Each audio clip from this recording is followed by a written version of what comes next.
काश्मीरची जी काही घटना झालेली आहे त्याच्यामध्ये महाराष्ट्रातल्या 6 पर्यटकांचा दुर्दैवी मृत्यू झालेला आहे। त्या 6 लोकांचे पार्थिव हे महाराष्ट्रामध्ये येणार आहेत। 4 पार्थिव 2 वेगवेगळ्या विमानाने मुंबईमध्ये येणार आहेत।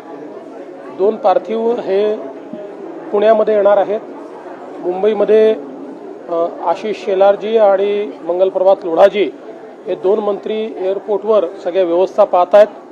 पुण्यामध्ये मुरली मोहोळजी जे केंद्रीय मंत्री आहेत ते स्वतः लक्ष घालत आहेत आणि माधुरीताई मिसाळ या एअरपोर्टवर उपस्थित राहतील आणि त्याचं सगळं कोऑर्डिनेशन करतील।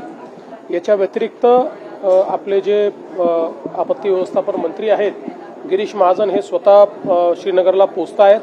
तिथे जाऊन जे आपले पर्यटक तिथे आहेत त्यांचं कोऑर्डिनेशन आपण करतोय। याच्या व्यतिरिक्त ज्यांनी सोशल मीडियाच्या माध्यमातून किंवा SMS माध्यमातून आपल्याशी संपर्क साधला त्या सगळ्यांच्या व्यवस्था आपण केलेल्या आहेत।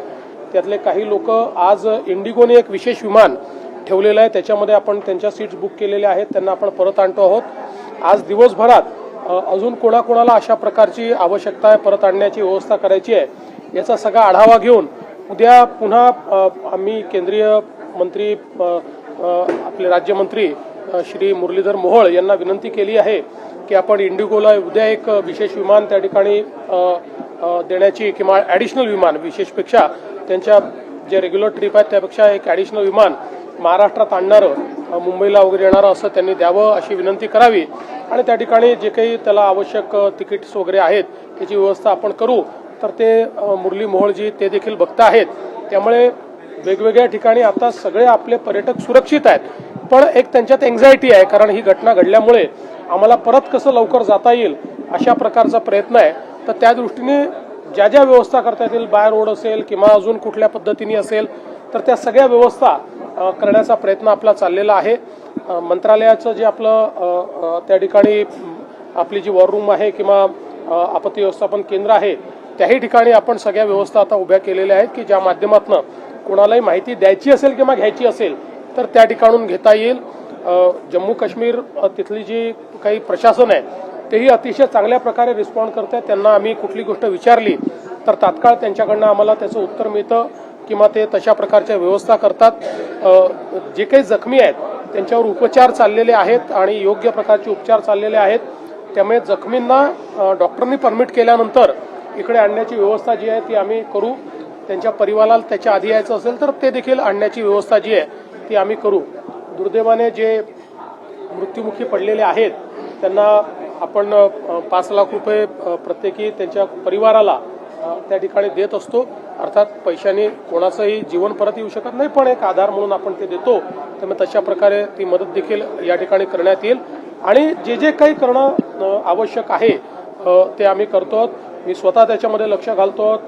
शिंदे साहेब अजितदादा हे देखील त्यांच्या परीनं पूर्णपणे त्याच्यामध्ये लक्ष घालतायत आणि आपल्या राज्यातल्या पर्यटकांना अतिशय सुरक्षिततेने इथे परत आणणं याला आता आम्ही प्रायोरिटी दिली आहे। चीड आणणारा प्रकार असा घडला की धर्म विचारून पर्यटकांवर गोळ्या झाडल्या, हे अतिशय मला असं वाटतं चीड आणणारं अशा प्रकारची ही सगळी परिस्थिती आहे की ज्याच्यामध्ये धर्म विचारून या ठिकाणी ज्या प्रकारचा गोळीबार करण्यात आलेला आहे अतिशय निंदनीय आहे। कुठेतरी सोसायटीला डिवाइड करण्याचा प्रयत्न आहे, या देशामध्ये एक फूट पाडण्याचा प्रयत्न या ठिकाणी करण्यात येतो आहे आणि मला विश्वास आहे की देशाचे प्रधानमंत्री मोदीजी याच्या मास्टर माइंडला शोधून काढतील आणि त्याच्यावर अतिशय कडक आणि टोकाची कारवाई होईल याबद्दल माझ्या मनात शंका नाही। महाराष्ट्रात किती पर्यटक आहेत आकडा काही अजून एक्झॅक्ट आकडा काही आलेला नाही, पण वेगवेगळ्या ग्रुप्समध्ये कुठे कोणी आमच्याशी संपर्क केला आम्ही 40 लोक आहोत,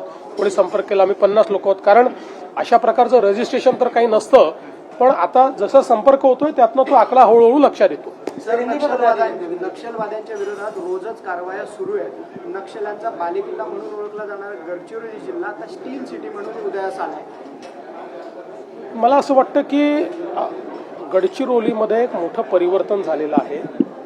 आपण मागच्या काळामध्ये गडचिरोलीमध्ये मायनिंगला परवानगी दिली, पोलीस जे आहेत त्यांना आपण एक प्रकारे पूर्णपणे संरक्षण द्यायला लावलं आणि सस्टेनेबली मायनिंग करायचं आणि लोकल कम्युनिटीला सोबत घेऊन मायनिंग करायचं, यातनं त्या ठिकाणी देशातला सगळ्यात चांगला ओर आपल्याला सापडला. ते मायनिंग सुरू झालं. आता त्याच्यावर आधारित खनिज प्रकल्प त्या ठिकाणी तयार होत आहेत आणि देशाची स्टील सिटी म्हणून, स्टील हब म्हणून आता गडचिरोली प्रस्थापित होत आहे. नक्षलवाद्यांना एक प्रकारे गडचिरोलीने हे दाखवून दिलं की तुमच्या प्रचाराला आम्ही बळी पडणार नाही, तुमच्या दहशतीलाही आम्ही बळी पडणार नाही, आम्ही विकासाकडे जाणार आहोत, हेच गडचिरोलीने दाखवलं. जर केंद्र सरकारच्या अखत्यारीत जोपर्यंत काश्मीर होतं तोपर्यंत अशी घटना घडली नव्हती, परंतु कुठेतरी राज्यात सरकार स्थापन झाल्यानंतर ही घटना घडते, असा काही अँगल असू शकतो? मला असं वाटतं की आज त्या संदर्भात बोलणं योग्य नाही आहे. केंद्र सरकार असो की जम्मू काश्मीरचं सरकार असो, आपण सगळे सोबत आहोत. आज ही परिस्थिती जी आहे ती आपल्या लोकांवर, भारतीयांवर झालेला हल्ला आहे. त्यामुळे याच्यामध्ये कुठलंही राजकारण आणण्याचं कारण नाही आहे. हे ठीक आहे की केंद्र सरकारकडे किंवा एलजींकडे जोपर्यंत कारभार होता तोपर्यंत अशा प्रकारचे हल्ले होऊ शकलेले नाहीत. पण हा हल्ला जो आहे हा एक प्रकारे भारतीयांवर झालेला हल्ला असल्यामुळे याच्यामध्ये कुठलाही भेद नाही आहे. केंद्र सरकार आणि संपूर्ण देश हा जम्मू काश्मीरच्या पाठीशी. स्थानिकांच्या सहभागाबद्दल काय वाटतं? स्थानिकांना आता असं आहे की या संदर्भात माझ्याकडे कुठली अधिकृत माहिती नाही. त्यामुळे ज्या काही तपासी यंत्रणा आहेत ती या संदर्भातली योग्य माहिती वेळोवेळी आपल्याला उपलब्ध करून देतील. मला माहिती नसताना मी त्याच्यावर बोलणं हे योग्य नाही है. देखिए, बहुत ही निंदनीय इस प्रकार का ये हमला हुआ है और मुझे पूरा विश्वास है कि प्रधानमंत्री जी इसके मास्टरमाइंड को ढूंढकर निकालेंगे और इस प्रकार के इरादों को पूरे तरीके से कुचलने का काम इससे पहले भी प्रधानमंत्री जी ने किया है, अब भी करेंगे. ये एक ऐसा प्रयास है कि जो बहुत ही कायराना इस प्रकार का प्रयास है.